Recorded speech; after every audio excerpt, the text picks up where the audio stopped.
Welcome, everybody, to our very first episode of SOMA Living, which stands for the Standard of Modern Aesthetics Living. So why the Standard of Modern Aesthetics?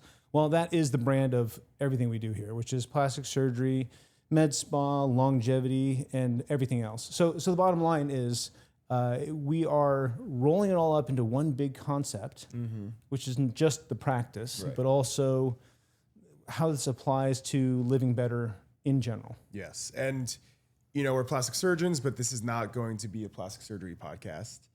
It will be, through our lens as plastic surgeons, but, beyond that. So, yeah, I mean, we'll talk about plastic surgery, obviously, because that's what we know best. Yes. But we're also human beings, and we have lives, and we have interests outside of what we do for a living. So plastic surgery is what we do. It's not who we are. Exactly. So the idea of this whole podcast is to have fun exploring what makes our lives better, bringing people in who have interesting lives that we want to explore, interesting topics to talk about. So it's not purely going to be about plastics or about longevity or about wellness, but it's going to incorporate all those things and how we can potentially put it all together and just live better lives.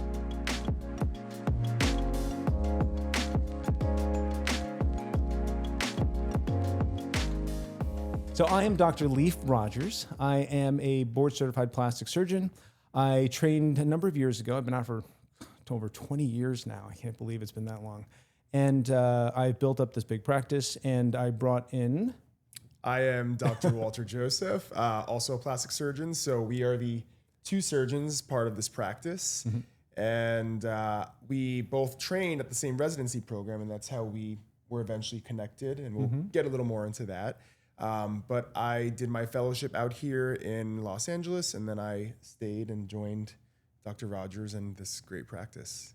And we've built it like even more since you've been here for 3 years now, right? 3 full years, just started my 4th year. Time flies, yeah. Isn't it? Yeah. So it's things have grown since then, and we have big plans in the future. So I want everyone here to be a part of these plans and see how it all comes along. Yeah, we want to keep you guys in the loop and following along and seeing where we go from here. So, I mean, we're excited for that aspect. And I think it's kind of the exciting part of our job and the business aspect and the growth. And I think that's the fun part. It is the fun part. Yeah. I mean, that's one of the fun parts. We have lots of fun parts. That's the best part. That's the great thing about what we do. Yeah. So I mean, obviously that's why we picked it, because we enjoy it. Exactly. All right. So that's something we wanted to talk about. We want to give you guys a little background, like why did we go into this? Why did we pick? People, probably one of the most common questions we get, like, what made you want to be a plastic surgeon?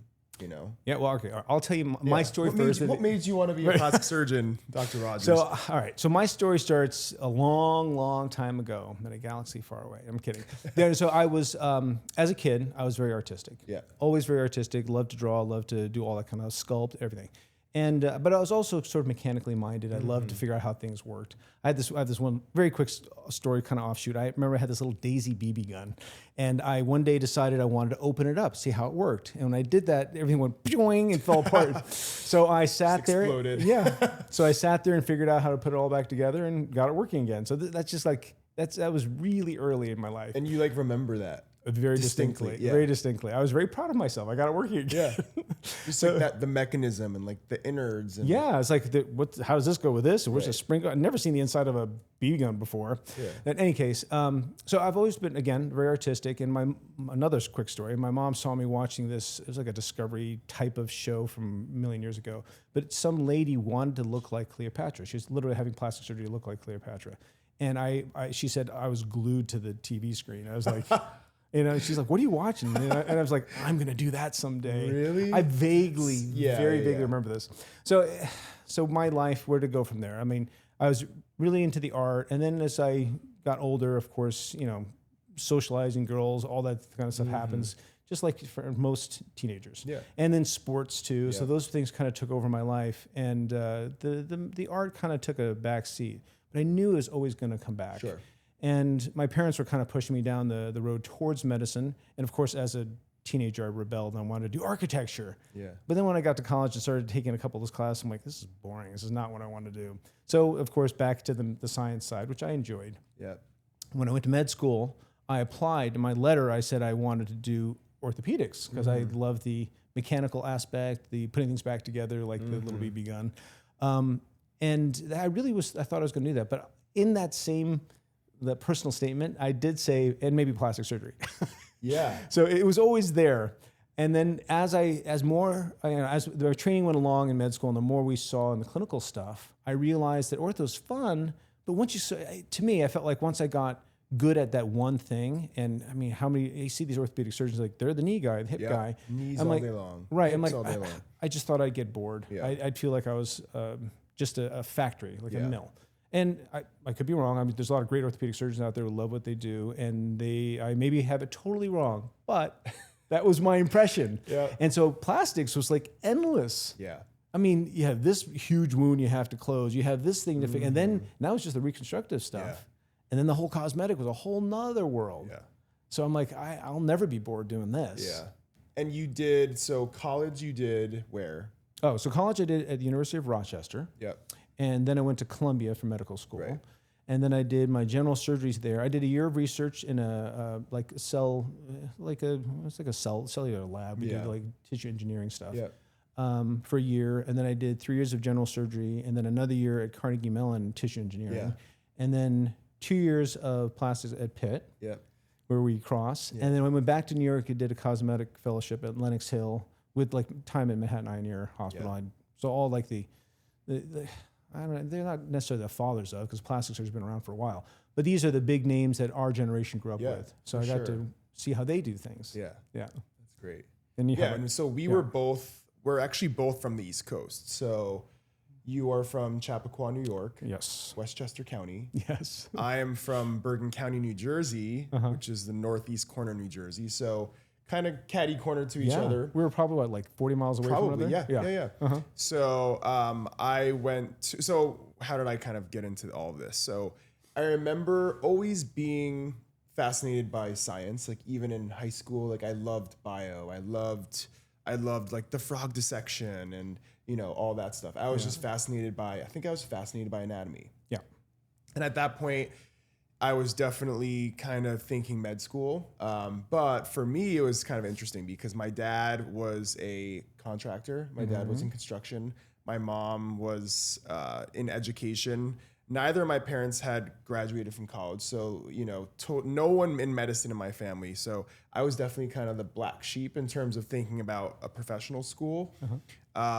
But, I think my dad being in construction, he had that manual aspect that I think was, conferred onto me. Yeah. And then once I was thinking medicine, then you start thinking, okay, like, medical or surgical, right?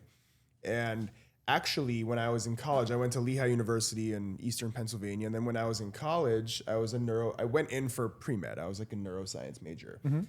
And interestingly, I got hooked up with a shadowing opportunity because I was thinking medicine. And you always want to kind of, get all these things under your belt for your resume and say that you shadowed someone. And so I had a friend whose family friend was a plastic surgeon. And so I was in college. I think it was after like my freshman year of college, I went and shadowed a plastic surgeon in like kind of I was like in the middle of the country, like in Kansas or something. I shadowed a plastic surgeon. And I remember seeing the first surgery that I ever saw was a breast reconstruction with a latissimus. Ah, interesting. So it was, as a college student, it was wild. Like literally taking someone's back muscle and tunneling it into the armpit and, putting it in the breast in the front. I was like, oh my God, what is this? You know, super fascinated by it. And so that was kind of like my first glimpse of plastic surgery. And I will say, just like you saw that Cleopatra show, I was of the era of like when Nip Tuck came out. Yeah. So, not saying I became a plastic surgeon because of Nip Tuck, but I enjoyed the show and was like fascinated by the show. And I was like, this is cool. And so kind of all of that kind of came together. And then, it was a lot of, I also kind of had an artistic childhood, also like to draw. And that combined with just like the creative aspect of plastic surgery and the variety. I think that's a huge part of it. Being able to operate head to toe and knowing all that anatomy head to toe is cool. Yeah, I mean, I love the idea of knowing it all. I don't want to know just a little bit. I want to know it all. Yeah. How does it all work? And we're probably the only surgical subspecialty where we really have to know every head to toe. Head to toe. It's true. inside and out. Yeah. Right? Yeah. Surface anatomy, organ anatomy, skin layers, everything. Yeah. Bones, Yeah. you know. Like general surgeons don't know bones. No, you know, no shade, but Yeah, no. I mean, they don't have to. They shouldn't have to know bones. Right. They need to know what they need to know really well. Right.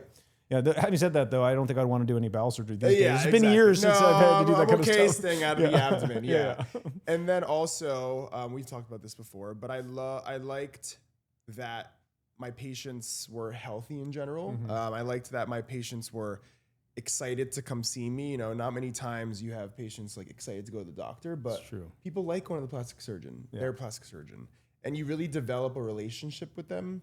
And I always say, like, we are like quality of life surgeons. You know, our endpoint and our measure of success is our patients' improvement in quality of life. And I think that's a cool part. You know, it's not just, oh, is this knee moving, or is the pain gone? It's, oh, did this make my patient feel better about themselves and have a positive impact on their life, their quality of life? It's a very powerful thing. Yeah. I mean, it's you know, so both of my parents, a little more backstory. I mean, both of my parents were therapists. Yep. Okay. My mother was a psychiatrist. My father was a psychologist. And I remember thinking to myself, I'm never going to do that. Yeah. But I actually do that. So we do that. Is, yep. So, but we do it. We are just our technique, our method is different, but the end result is similar. We're still trying to make you feel better about yourself for whatever reason, have a better life, have a better life experience. Yep. Be able to manage your life and how you interact with the world around you in a more positive way. Yeah.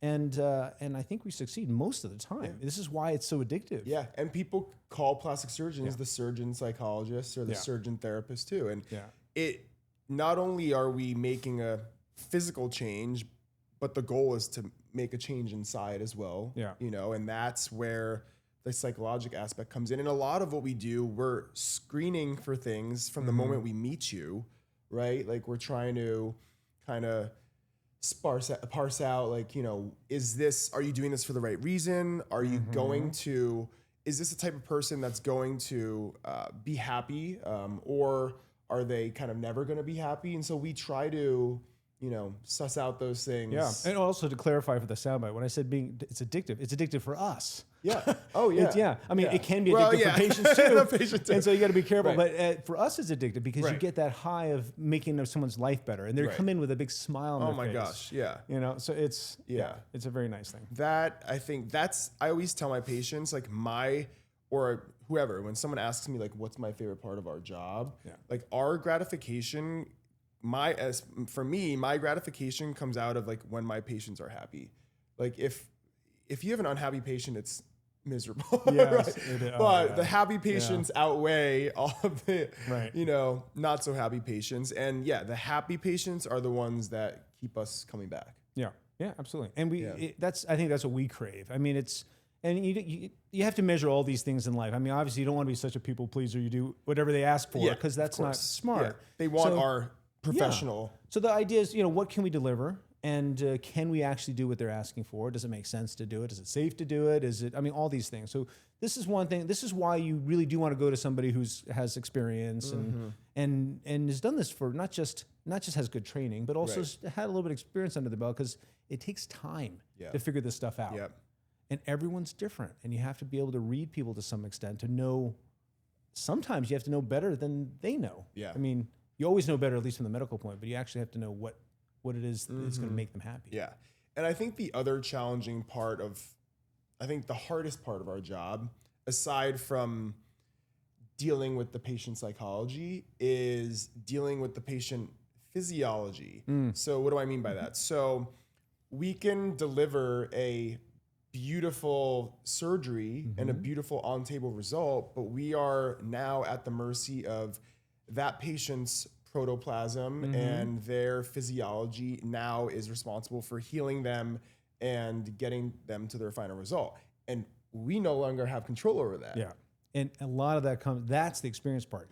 Because in residency, you learn how to do all the surgeries. Exactly. And unfortunately, you don't follow them that much. You make sure they did well immediately after the surgery, and then we don't really see them that much longer. The surgery, the residency was only 2-3 years. Yeah. So it's, so many of my patients I've had for some of them for 20 years. Yeah. So you really get to see how patients evolve. heal. Yeah. And we all are different. Yeah. You like to think, oh yeah, you do it this way, you're going to get that result. It's not always the case. Yeah. So that's for sure the hardest part of our job. And it's unpredictable. It's out of our control. We have a lot of tools in our box that can modulate that healing response that we use all the time, after surgery. And I also tell my patients too, that's also why it's important to go to someone with experience that knows what they're doing, that has those tools, because we need to be able to, pivot. And this is what I've been doing for the last 20 years. Yeah. Putting together a toolbox. Yeah. So this is why I have the center we have. That's why we have the Center for the Standard of Modern Aesthetics. Exactly. Because I've accumulated all these different tools, meaning like we have lasers and like instruments and techniques and various different types of modalities. And now we have longevity and healing. Yeah. And these are all things that I've realized make a difference in terms of the outcomes. Exactly. And I tell my patients too, like as part of my consultation, another reason to come to us is I don't stop working for you as soon as I leave the operating room, right? Like I am throughout your entire recovery, I want the best result for you. We want the best result for you too. So I always tell them like, if we're not happy with a scar or something, I'll laser it for you, until we're happy with it. Like that's why we have these tools, and that's why we pick devices that work, because we want to improve and, maximize your result. Absolutely. Yeah. And also why I built the wellness and longevity center, because once you're done, it's not it's let's do these things to maintain. Exactly. Let's keep it looking good. Let's keep you looking and feeling good. I mean, because again, what we do isn't just about making you look good. It's about making you feel good. Right. And feeling good isn't just looking in the mirror and say, oh, I look good. It's actually feeling good. Yeah. So, and that's a huge part of just overall happiness, enjoyment, satisfaction, all the things that I think make life worth living. Because if you feel crummy, nothing is as good as it could be. Yeah.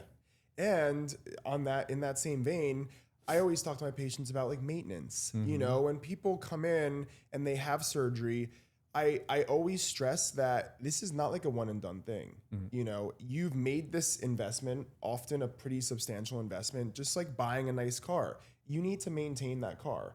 That's, your insurance policy, your yearly registration, car washes, oil changes, all that stuff. And like plastic surgery is no different. If you want to kind of keep your investment and have the best outcome and maintain that result, you have to do these things. And like, that's why we offer all these things to maximize that for the patient and, make the duration of the result as long as we can. 100%. Yeah. Yep.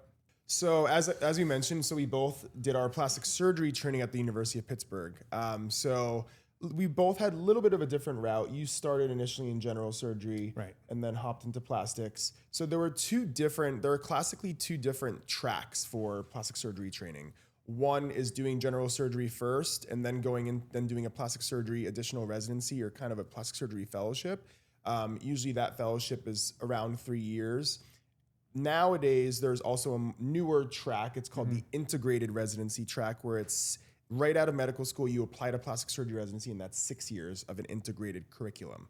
So what does that mean? So that means you usually do your first year in general surgery as a general surgery intern, as we all kind of did. Right. You're getting the whole breadth of general surgery, vascular surgery, trauma surgery, GI, everything. Everything. Yeah. ENT, Thoracic, neuro, cardiac. all Yeah. that, yeah. Everything. You just kind of rotate through, and help all the services. And then after that, what's nice about the integrated track is that instead of kind of hanging around general surgery for a couple more years and really doing things, you're in the belly and you're not, you're going right into kind of more integrated plastic surgery stuff. Right. So you're on the plastic surgery service, you're on the facial trauma service, you're on the hand service. So early exposure for that. And so when I was at the University of Pittsburgh, what's cool too is that there's a great legacy there of surgeons that have been training there training the residents there for years now. Many years. The guys who trained me are still there. Exactly. So we had so both of us had some of the same teachers. Yeah. Yeah. And some very, very good teachers. Talk about that a little bit. Okay. Well, we had some incredible. The best. We had people who are truly excellent in their craft. Yeah. So we had, Dr. Savage he's a legend. He was the guy who trained most of us in microsurgery. And he was tough, but man, he was good. And when you came out of that program, you knew microsurgery. You could do pretty much any flap. You never seen the flap before? It's a brand new one that just came out of the textbook, or there's some new paper. You could do it just because you knew all the techniques. Yep. And Jim Savage too, he was known at Presby as like the surgeon.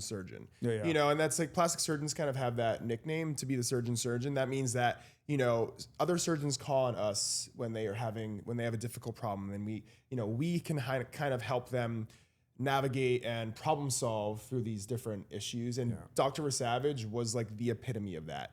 There was not a surgeon that I knew at Presby, from ENT to ortho to thoracic to cardiac, that would call him into their OR to look at a problem, and he would help them problem solve it. Yeah. So, I mean, and so when you say problem solve, it's not like, how do you do brain surgery? It's like, how do you close big wounds? Right. So there are a lot of surgeries that end up with big wounds that literally there's no good solution for. So they call us to fix those things.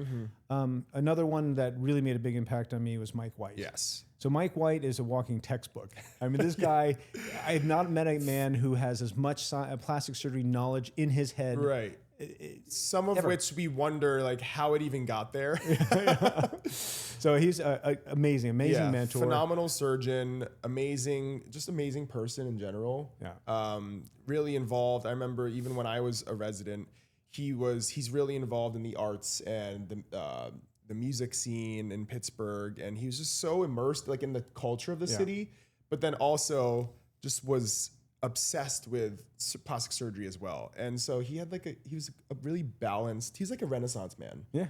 And of course, Dr. Futrell, he was the chairman. He's the one who brought me in, and then things changed while I was there even. And Shestak taught us all how to do breast reconstruction. Yep. And breast, and he started breast aesthetics too. And And Peter Rubin, he started when we were almost the same. I think he finished his training a year or two before me, and he started at Pittsburgh as a young attending while I was finishing. Now he's the chief of the program, and he is like the head of everyone looks up to him in the whole community, the whole plastic surgery community. Yeah. So Peter Rubin, Dr. Peter Rubin was the chair when I I think 1 year after I was a resident, he became the chairman. Yeah. So Dr. Rubin is like one of the kind of fathers of fat grafting and fat transfer. And interestingly, when I was a resident, he brought on Sidney Coleman. Oh yeah. So Dr. Coleman, also a dear friend of mine, legend, in also fat grafting. taught me a lot of what I know about fat transfer and fat grafting. And so it was really cool to cross paths. The little cannulas we use are named after called Coleman cannulas. Right. So huge. Yeah. I mean, Dr. Coleman was certainly a mentor for me too. Great guy. And I was able to, hang out with him a good amount in my last couple years in Pittsburgh, which was awesome. So I found this guy. Right. So this is how where you train is a great resource, right? Because you know the people who train me, and therefore I trust their opinion. Yeah. So when I was looking for someone to join the practice, I called Mike White and a couple of people and said, "Hey, anybody in the graduating class that you think is good or coming up in the next couple of years?" And your name came up. Yeah. And so that's kind of how it started. But it literally was several years of courtship, so to speak. No, it's true. Yeah. And I mean, that's what's cool about a residency is it's a legacy, but it's also like a vetting process, right? So the cool part is that we had these same guys that trained both of us. So they know how both of us work. And so they can almost like match you up in a way. And then also in plastic surgery, we have different meetings and conferences. And so I know Leif and I met at some of the big national meetings, or we were introduced, got to hang out. And I just remember being like, wow, this guy, super famous Beverly Hills plastic surgeon, but just seemed like such a great, normal person. And that's like kind of, I was like, this could work, because I think you think of Beverly Hills and LA and plastic surgery, and you just think of these egos and these personalities, and I wanted just someone similar to me and someone with similar values and similar operating styles and personalities, and I think that I noticed pretty early that we were similar in that sense. Yeah, absolutely. Yeah, I think that's why it works so well. Yeah, values is such a big one, though. Yeah. I mean, if you have different values, it rarely works out. Yeah. And I've unfortunately seen a lot of that. Yeah. I've even experienced it myself. Yeah. So you need to have people around you who believe in the same things. Yeah. Oh, and we're both half Asian. Yeah. Yeah. So whatever that's worth. Leif is half Chinese. I'm half Korean. So I mean, but there are like weird things that Parallels. Yeah, a lot of weird parallels in growing up in like a Eurasian household, and we also have like the same split. So our mothers were the Asian one, our fathers were the Caucasian ones. Very similar mixes actually. And so yeah, just little things like that are just little bonding touch points that got us close early on. And then when I was a fellow, so then I did my fellowship through USC and what's now called the Aesthetic Fellowship of Los Angeles, with a bunch of guys in the Beverly Hills area. Dr. Grant Stevens, I was the last fellow to operate with Dr. Stevens, who's also a huge mentor, legend of mine that is just, he did so much in terms of breast surgery, facelifting, and the works. He was a head to toe. He did it all. And Dr. Calvert, great rhinoplasty surgeon in Beverly Hills, Dr. Chopra, all these guys that I got to work with, Dr. Talley. And I also, even though you weren't part of the fellowship, on my days where I didn't have something to do, I would come hang out with you. And so I kind of did a little fellowship with you too, which was cool. Yeah. And then I joined right after that. So it was kind of like the perfect segue, right? Like to, not just kind of join you right away, but kind of get my foot in the door, met everyone, got really comfortable with everyone, the staff pretty quickly because I was around. Right. And then like once I officially joined, it was kind of like a smooth. And I got to see if he could actually operate. Yeah. And it was like it was a pretty like seamless transition. Yeah. I think it worked out really nicely. Yeah, I know. So we're lucky in that. We're very lucky. Yeah. So now we have to figure out who the next person is going to be. I know. Yeah. Yeah, exactly. But yeah, so here we are now with this kind of cool podcast.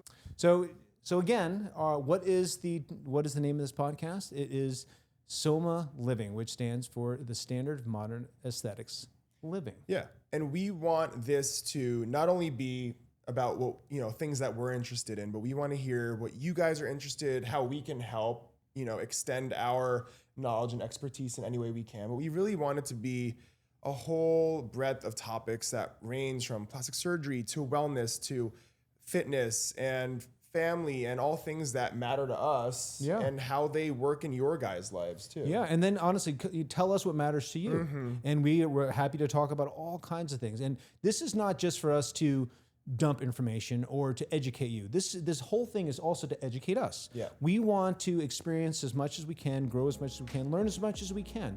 And we want to see how that can all fit into making lives better in general. Yeah. So keep following along. We will have weekly episodes. And again, we want to hear about what you guys want to hear as well. So we're looking forward to seeing you back on SOMA Living. See you next time.